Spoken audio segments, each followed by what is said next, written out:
Paano nga ba maglaro ng Crazy 777 po, no? Ito pong si Crazy 77 is a legit gaming app po kasi po siya ay PAGCOR license po, no? Ayan po, yung video dyan sa baba nakalagay how to register po. Click nyo lang po yan para mapunta kayo dun sa tutorial kung how to register, kung paano kayo magre-register. Kasi po nandun din yung referral link sa description para po kayo ay makapag-register po, no?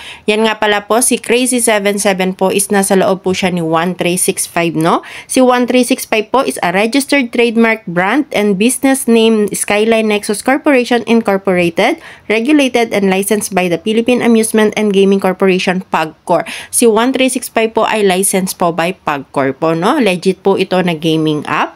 Ayan po. At ang pwede nga po palang makapag-register dito ay ito po, no, yung 21 years old po above, yan po yung pwedeng mag-register. At saka ang hindi po pwedeng mag-register, ang bawal po ay yung below 21 years old po, yung mga government employee like na mga police, Air Force of the Philippines, ayan yung mga Navy, bawal po yan na mag-register. At saka po yung mga nagtatrabaho sa PAGCOR at saka sa GEL or GEL, yung mga nagtatrabaho po dyan, bawal po mag-register, no. Ayan po, sabi ko nga po dyan sa baba sa may video, makikita nyo yung how to register. Click nyo lang po yan para mapunta kayo dun sa tutorial niya. Tapos nasa description po yung link ng referral link kung saan kayo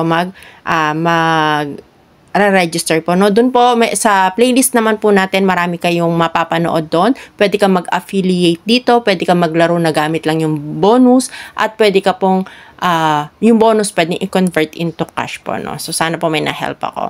At hindi ko po kayo iniinggan yung magsugal. Ito po ay sinishare ko lang sa inyo kung paano kayo pwedeng mag-affiliate or paano kayo pwedeng maglaro.